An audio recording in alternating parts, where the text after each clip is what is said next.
Now, when we talk about FHA loans, we are talking about loans that are 100% government insured and backed by the Federal Housing Administration, which is a government agency within HUD.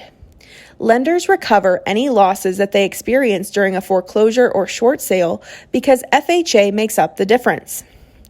FHA loans are assumable and they have no due on sale clause, and they also have a required upfront mortgage insurance premium, otherwise known as UFMIP, as well as monthly insurance premium, regardless of the amount of the down payment that the borrower contributes.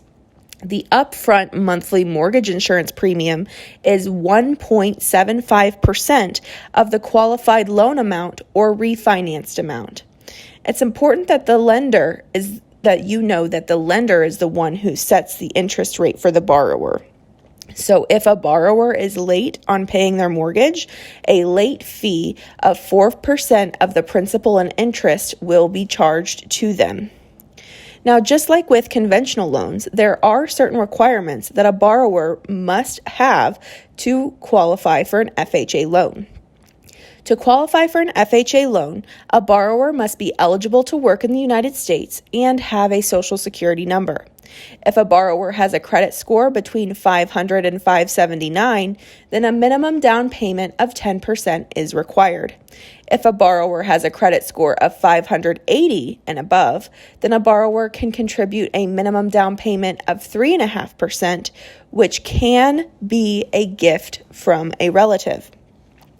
In an FHA loan, it's important that you remember that a seller can contribute up to 6% of the lesser of the property's sale price or the appraised value towards closing costs. FHA loans do have some additional requirements that their borrowers must adhere to, which include the borrower establishing occupancy on the property as their principal residence within 60 days of the loan closing, and they must live in the property for at least 1 year. FHA also limits certain transactions which state that resales occurring 90 days or less after being acquired will not be eligible for an FHA mortgage. Resales that occur 91 to 180 days after being acquired will be able to obtain an FHA mortgage so long as an additional independent appraisal is done on the home. And finally, any resales that occur 90 days to a year following acquisition will have to undergo an additional review in order to establish value. There are 3 types of FHA mortgages that it is important for you to know and understand for the SAFE exam. They are known as the 203B home mortgage, the 234C condominium mortgage, and the 203K rehab mortgage. The 203 Home Mortgage Program is FHA's primary loan program. It is a fixed-rate loan program that borrowers use to purchase or refinance a 1 to 4 unit family dwelling. The 251 Adjustable Rate Mortgage is a loan program based on the 203B loan program, which allows a borrower to pursue an adjustable rate mortgage in place of a fixed rate. Remember, FHA offers a number of different types of ARMs, including a 1-year ARM, a 3-year ARM, a 5, 7, and 10-year ARM as well. The 234C condominium mortgage is a condo loan that is insured by the FHA for 30 years, and the condominium must contain at least 4 dwelling units that are used for residential purposes. The 203K rehab mortgage is a program that enables home buyers and homeowners to finance both the purchase or refinancing of a home and the cost of its rehabilitation through one single mortgage, and gives the borrower the option to finance the rehabilitation of their existing homes. The 245A growing equity mortgage and 245 Graduated payment mortgage are mortgages that are used to assist borrowers by lowering their initial cost of their mortgage. But the payments do increase year over year with these programs and are designed for borrowers who anticipate a steady increase in their income over time. The 2-1 buy down is an opportunity for the borrower to receive a lesser interest rate for the first 2 years of the loan. In year 1, the borrower will pay an interest rate that is 2% lower than the standard rate. And then in year 2, the interest rate will be 1% lower than the agreed upon rate. Once the 2 years are up, the borrower will begin paying the permanent interest rate on the mortgage. The 203G Officer and Teacher Next Door program is a program that is designed for teachers, law enforcement officers, firefighters, and EMTs by offering homes at a 50% discount off of the HUD appraised value. So as long as the borrower fulfills a 3-year owner occupancy commitment, the borrower will not owe interest or payments. And finally, we have the energy efficient mortgage, which allows borrowers to make improvements to existing and new construction properties to improve overall energy efficiency. Now, please make a note somewhere that an FHA reverse mortgage is known as a home equity conversion mortgage, also known as a HECM. We'll talk more about reverse mortgages in another module, but it's just important right now that you know that we're talking about FHA loans and that a HECM is FHA's version of a reverse mortgage. Now, when we discuss and learn about VA loans, we must remember that the Department of Veterans Affairs partially guarantees VA loans. VA loans are designed for qualified military service men and women, which requires no down payment and no monthly insurance premium, but they do require a one-time, non-refundable variable funding fee of 2.3% of the purchase price of the home at the time of closing. But this fee is waived for disabled veterans and surviving spouses. A lender may also charge up to 1% of the loan amount in order to cover the lender's costs. Please note that when you see the words, quote, no down payment, end quote, this term also means 100% financing. So be sure that you understand that these terms are interchangeable and mean the same thing because they will be used interchangeably on the exam. Now, for a military member to qualify for a VA loan, they must possess what's known as a Certificate of Eligibility, also known as a COE, and this shows the amount of entitlement for the service member. A DD-214, otherwise known as the discharge papers, will be required if the service member has been discharged. If they're still active, however, then their general orders specifying their active duty in the military with qualifying services will be required. A VA loan only has a back-end ratio of 41%. There is no front-end ratio on a VA loan. VA loans have a level of entitlement, and when we talk about entitlement, what we are discussing is the maximum amount that the VA will guarantee on behalf of a veteran. Be sure that you understand that the VA doesn't limit the price a veteran can pay for a house, but it limits the amount it will guarantee. Think of the guarantee as a discount, meaning that the VA will provide 25% of the purchase price or value, whichever is less. So for example, on a home that's $385,000, the VA would guarantee $96,250. For the SAFE exam, you need to know the two names for a VA appraisal. A VA appraisal can be known as a Certificate of Reasonable Value, or CRV, but it can also be known as a Notice of Value, or NOV. Keep in mind, VA loans are assumable, meaning they do not have a due on sale clause, and the maximum term on a VA loan is 30 years. VA loans do have a 4% late fee on the principal and interest, and the maximum seller concessions on a VA loan is 4%. The lender is responsible for setting the interest rate on VA loans, not the VA. If a service member is married, then the spouse's income may also be considered for the loan qualification. However, a non-married co-borrower is not allowed on a VA loan unless the non-married co-borrower is an eligible borrower who will occupy the home. In the same way, two eligible service members may combine their VA benefits to qualify for a larger home. USDA loans are loans that are defined as lower income, owner-occupied, 30-year fixed-rate loans. When we discuss USDA loans, which are also known as Section 502 loans, we are talking about partially guaranteed loans funded by the U.S. government. USDA loans allow for 100% financing, have a one-time funding fee that is paid at closing, and have no required monthly mortgage insurance. USDA loans are also known as farm loans or rural development loans, which are funded by the Department of Agriculture. It's important to note that the USDA loans do not have private mortgage insurance, but instead they have an upfront funding fee that is intended to cover any losses accrued by borrowers who go into default.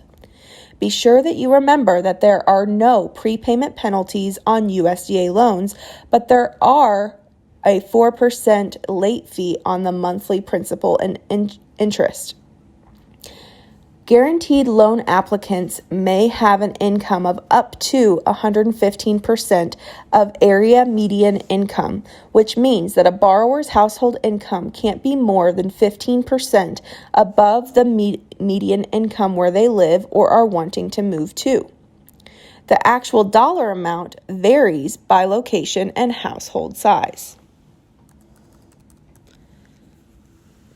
Please be sure to remember that the borrowers that are wanting to qualify for a USDA loan must have a 29% front-end ratio and a total obligation or back-end ratio of 41%. We mentioned previously that the Federal National Mortgage Association, known as Fannie Mae, is the largest institutional buyer of conventional mortgages in the secondary market. But it's also very important that you know that there are two other entities that join Fannie Mae, and they are known as the Federal Home Loan Mortgage Corporation, aka Freddie Mac, and the Government National Mortgage Association, also known as Ginnie Mae. We'll be breaking down some of the key features of each of these entities, and we'll first start with Fannie Mae. The Federal National Mortgage Association, known as Fannie Mae, is the largest institutional buyer of conventional, FHA, and VA mortgages on the secondary market. Borrowers go to lenders to obtain home loans in the primary market. The secondary mortgage market is where the lenders sell mortgages to investors. Be sure you understand the difference here. The test could use a test question like this one. The Federal National Mortgage Association is the largest institutional buyer of conventional mortgages where the A, borrowers go to lenders to obtain home loans, B, the lenders go to other lenders to obtain home loans, C, investors go to lenders to obtain home loans, or D, borrowers go to investors to obtain home loans. So in a question like this, you would need to know the definition of what the secondary market is and what it does, since it doesn't use the term secondary market in its answer. Borrowers going to lenders would be the definition of the primary market, which we know wouldn't be the correct answer here, so A is wrong. The lenders going to other lenders to obtain home loans and answer B doesn't make sense, so we can cross that off. So now we're left with answer C and answer D. When we look at answer D, we know that borrowers don't go to investors to obtain home loans, so this answer doesn't make any sense. So then we're left with C. Investors go to lenders to obtain home loans, which is, by definition, the secondary market. It's important that you know and remember that Fannie Mae has an automatic underwriting system, also known as AUS. The known for the automatic underwriting system for Fannie Mae is known as the Desktop Underwriter, or DU for short. There are a few bullet point things you need to be able to remember regarding Fannie Mae. The first is that the primary purpose of Fannie Mae is to buy mortgages, notes, and servicing rights from lenders so that money can remain in circulation. 2. Fannie Mae requires a 7-year history for credit and public record purposes. 3. The maximum term for a Fannie Mae loan is 30 years and requires that a buyer has either a Social Security number or tax ID number. 4. Fannie Mae requires non-qualifying spouses to relinquish all rights to the property by signing the mortgage or any other documentation necessary to confirm it. In addition to this, a co-borrower's income may only be considered if the co-borrower signs the mortgage note. 5. Fannie Mae emphasizes the continuity of stable income over stable employment. 6. Fannie Mae does not purchase mortgages on agricultural type properties, undeveloped land, or has an unacceptable title impediment such as unpaid taxes, and does not purchase most balloon mortgages. 7. Fannie Mae will purchase first mortgages that are secured by residential properties for up to 4 families. It can be classified as a principal residence, second home, or investment property. 8. Fannie Mae will purchase a conventional mortgage on a manufactured home so long as it is a one-family dwelling classified as real property. And number 9, if 2 credit scores are obtained from a borrower, Fannie Mae states that the lower of both scores be used. However, if 3 scores are used, then the middle one should be used to average them out. One of the biggest ways the test will try to trick you is by giving you scenarios where you have to determine what type of loan the question is describing or what mortgage has a particular lien position and other things of that nature. So we're going to take some time to dive in to really make sure we understand the different types of mortgages. First off, we need to understand that amortization is the process of paying off a loan over a specified period of time. The monthly mortgage payments contribute to both the principal balance and the interest. There are 2 types of amortization: positive amortization and negative amortization. Positive amortization is when the monthly mortgage payment decreases the loan balance by applying a portion of each payment to the principal. One example of a positive amortization loan would be a fixed-rate mortgage. A fixed-rate mortgage is a mortgage where the monthly principal and interest is going towards the interest for the first few years. By the end of the loan, the payments would be going towards the principal. The fixed rate refers to the locked interest rate for the duration of the loan. A balloon mortgage, however, in comparison to a fixed-rate mortgage, is a mortgage that is only partially amortizing, meaning the monthly payments may be calculated to reflect a 30-year mortgage. However, the balance will be due to pay off in a lump sum before the 30-year mark. A 5-year term, a 7-year term, and a 10-year term are popular for borrowers to choose for balloon mortgages. Another amortizing loan, would be a 360 to 180 loan, which is a balloon that is amortized over 30 years with a lump sum payment due after 15 years. Negative amortization, however, is the process that occurs when the borrower makes payments that are less than the interest due. Any unpaid interest then gets added to the loan balance and increases it instead of decreasing it, making this a negative outcome and ultimately insufficient to cover the accrued interest from the previous month. An example of a negative amortizing mortgage is a term mortgage. A term mortgage is an interest-only loan, and the balance is due at the end of the term in a lump sum balloon payment. Another example of a negative amortizing loan is a reverse mortgage. A reverse mortgage only applies to borrowers who are 62 years old or older and have a large portion of their mortgage paid off. The borrower then converts that equity into installments that are paid to the borrower monthly, which is known as the tenure method, meaning they are receiving a check of funds rather than paying funds for the mortgage. The 10-year method is something you will need to know for the exam, so make sure that you understand this. Now, in this case, the balance of the loan rises and the equity shrinks. So a couple points you need to make sure you know on the test regarding reverse mortgages is that 1, a reverse mortgage requires a TIL disclosure as well as the GFE, not the loan estimate or closing disclosure. A HECM, otherwise known as a home equity conversion mortgage, is FHA's version of a reverse mortgage. It's the same thing, just a different name. 3, there are no income requirements for reverse mortgages. A homeowner still needs to maintain paying the taxes, insurance, and the overall upkeep of the home. 4, the amount of the loan is based on the age of the youngest borrower, the value of the property, and the expected interest on the loan. 5, if a homeowner is wanting to receive a reverse mortgage, they must meet with a counselor to ensure their understanding of the program. 6, reverse mortgages are non-recourse loans, and their heirs are not personally liable for the note.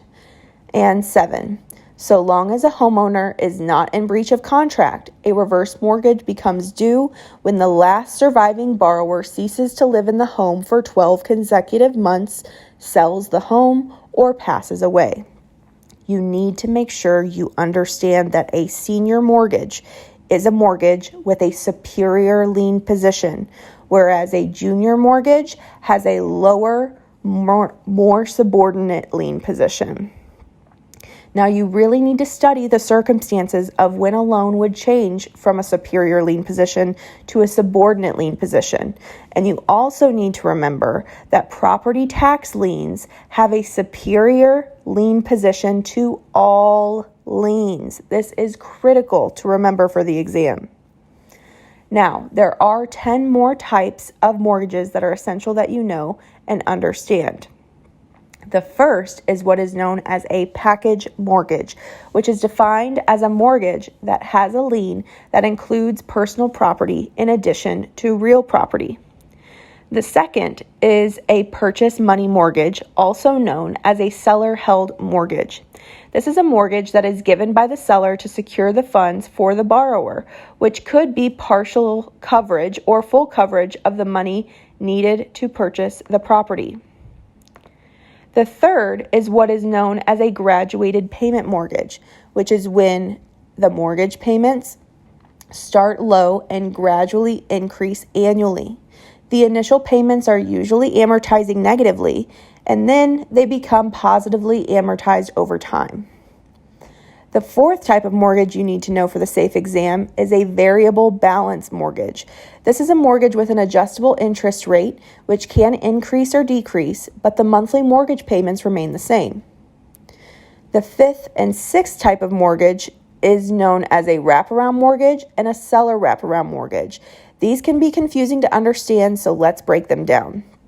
A wraparound mortgage is a mortgage as a form of seller financing where the seller retains enough money to cover the existing loan and any other funds the borrower needs. A seller wraparound mortgage, however, is a form of seller financing where the seller retains enough money to cover the existing mortgage through the borrower paying a lump sum and the seller paying the lender and then keeping whatever difference remains. So the easiest way to differentiate these two definitions is to remember that a seller wraparound mortgage is a mortgage where the seller makes money and the lender makes money. In a wraparound mortgage, the payment only covers the cost of the mortgage, so only the lender is making money. So here's an example to break it down further. Balin is selling his home for $220,000 and has an existing mortgage balance of $60,000 at a 3.5% fixed interest rate. He decides to finance a loan for the buyer, Oren, to purchase his home. Both Balin and Oren agree to a $20,000 down payment and a $200,000 wraparound mortgage from the seller at a 6% fixed rate. Orrin pays Balin monthly for the second mortgage, which Balin uses to pay off his original mortgage and keeps the difference between the two payments. Due to the 2.5% difference in the interest rates, Balin makes a profit. So that is an example of a seller wraparound mortgage, because in this case, Balin made a profit. The seventh type of mortgage you need to know for the exam is a growing equity mortgage, aka a GEM, G-E-M. This is a type of fixed rate mortgage which is set up like a traditional 30-year conventional mortgage loan, but at a fixed interest rate where the payments made by the borrower get bigger and bigger over time, allowing for the balance to get paid off more quickly. The eighth type of mortgage you need to understand for the SAFE exam is a purchase money mortgage. A purchase money mortgage is where the seller provides financing to a borrower to gain ownership of the home. Now, a small side note here, the terms seller financing and purchase money mortgage are terms that can be used interchangeably to mean the same thing. So let me give you an example. A rent credit can be used in a purchase transaction when a seller credits a portion of the previous rent as a source of down payment for the borrower. The ninth type of mortgage you need to know for the exam is a blanket mortgage. A blanket mortgage is used to fund the purchase of more than one piece of real property. This is most often used by builders and developers who buy large tracts of land and then subdivide them to create individual parcels to be sold over time. In a blanket mortgage, a partial release clause allows for a developer's lien to be released as each individual parcel is sold. The 10th and final type of mortgage you need to know for the exam is a construction mortgage. This is a mortgage that is designed to finance the construction of buildings and improvements on real property. There are 3 types of disbursement plans in a construction mortgage, which are the fixed disbursement plan, the voucher system, and the warrant system. In a fixed disbursement plan, a percentage of funds are paid at a set time, known as obligatory advances. The lender often holds 10% of the loan proceeds until the lien period has expired to protect against unpaid mechanic liens. The voucher system is used when the contractor or borrower must pay the bills for construction up front and then submit the receipts for the lender to reimburse later. And finally, the warrant system is used so that a borrower can make interest-only payments on funds that have been advanced to them. The lender collects these payments monthly or escrows the interest funds at the closing of the loan. Once construction is complete, a borrower then replaces the construction loan with a permanent amortizing loan. There are also a few types of loans you need to know for the SAFE exam. A bridge loan is a loan used to bridge the gap from the selling of one home to the purchasing of another. The way that this is done is by receiving a short-term cash-out loan to the existing property to enable a borrower to close on the purchase of a new transaction. A fixed home equity loan is a closed line of credit where a borrower may take advances on their equity up to a certain amount and has a set repayment amortization schedule, but is not able to reborrow any portion of the loan. A home equity line of credit, however, otherwise known as a HELOC, is a form of revolving credit, otherwise known as an open line of credit, where the existing home serves as collateral for the loan. The available credit line is usually dependent on the equity the borrower has in the home. The way we determine how much equity a borrower has in a home is by subtracting the loan balance from the appraised value of the home. Whatever that figure is the borrower's equity. SISA, otherwise known as SISA, which is Stated Income, Stated Assets, is a loan program where the borrower provided both their income in addition to their assets. They did not, however, provide documentation verifying both the income and the assets, but the lender did verify that the borrower was employed. NINA, otherwise known as NINA, or No Income, No Assets, is a loan program where the borrower didn't provide income and or assets, but the lender did verify that the borrower was employed. NIVA, otherwise known as NIVA, or No Income Verified Assets, is a loan program where the borrower did not provide their income, but their assets were verified by the lender. The lender also verified that the borrower was employed.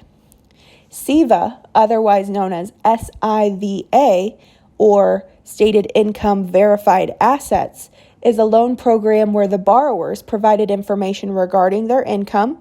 However, it was their assets that was verified by the lender, and the lender also verified that the borrower was employed. A hybrid mortgage combines both fixed rates for a specified period of time, then changes to an adjustable rate mortgage or interest-only loan. An example of this type of loan could be a 10-20 loan. So in this example, a loan would be fixed for 10 years and then would switch to an adjustable rate mortgage for the remaining 20 years on the 30-year term loan until it's paid off. You need to make sure that you know the 5 C's that a lender uses to determine if a borrower is a worthwhile candidate to lend money to for a home. The first C is called capacity. A borrower's capacity refers to their ability to repay the loan based on their income. An underwriter relies on a loan processor to verify a borrower's income that was stated on the application. A borrower's ability to repay is partially determined by using the debt-to-income ratio. The second C is for capital. When we talk about capital, we are referring to a borrower's ability to not only make a down payment, but also the borrower's funds to pay for closing costs and fund escrows that are required by closing. The third C is credit. A borrower's credit report is reviewed to determine their credit worthiness to take on a loan. The fourth C is collateral. The collateral refers to the property being mortgaged as security for the loan. The home is used as collateral for the loan through the value given to the property based on the appraisal. And finally, the fifth C is character. A borrower's character refers to a borrower's willingness to repay the debt. This shouldn't be confused with a borrower's ability to repay, because just because you have the ability to repay doesn't mean you're willing to. That's where a borrower's character comes into play. It defines their willingness and desire to repay the debt. So now that we know the 5 C's that lenders use to determine who would be a worthwhile candidate to lend money to for a home, we now know that there are also times when things take a turn for the worse for a borrower, and they may default on their mortgage.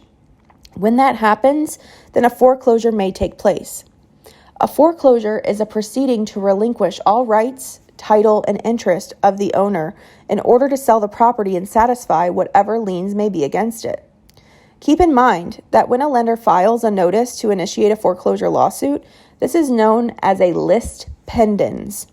However, a borrower has what is known as an equitable right of redemption, which ultimately allows for the mortgager, who is in default, the opportunity to pay the entire balance due to keep the property from being foreclosed on. Now, let's say that the proceeds of a foreclosure sale do not cover all the costs associated with the mortgage lien. So what would happen then is that the lender can enact what is known as a deficiency judgment, and this allows the lender to claim other assets from the borrower to satisfy the mortgage lien. Lenders can choose to not take action on a borrower who has defaulted on their loan, and if they choose to do this, this is known as forbearance. Now, in order to receive a loan, we discussed the 5 C's that a lender considers when determining whether a borrower is a worthwhile candidate to lend money to. But once the lender determines that a borrower meets the criteria set forth by their credit, character, collateral, capital, and capacity, they then would enter into a valid contract. It's important that you know the 4 elements of a valid contract.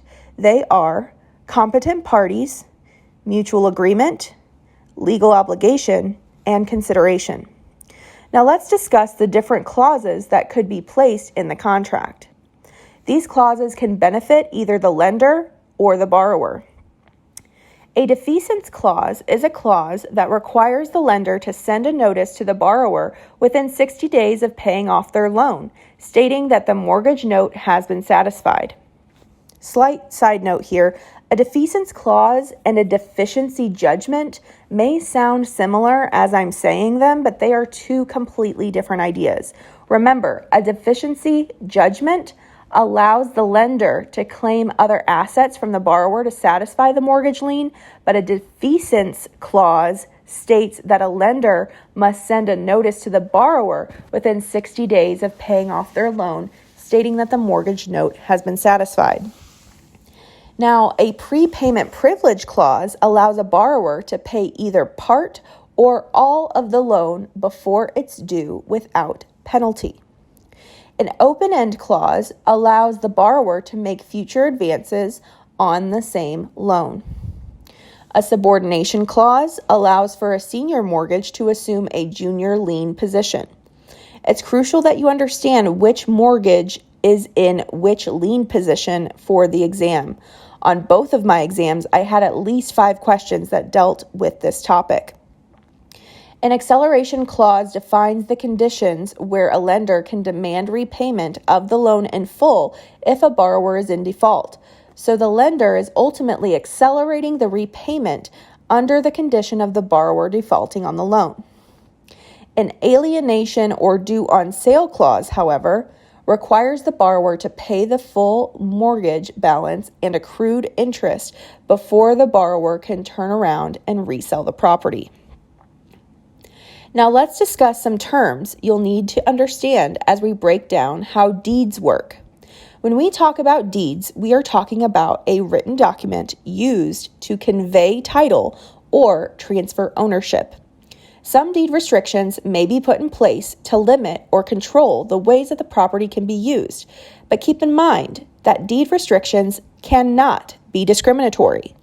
In the case of a foreclosure, a homeowner, otherwise known as a mortgager, voluntarily conveys the deed to the lender, otherwise known as the mortgagee, in order to satisfy the debt to avoid foreclosure on their credit record.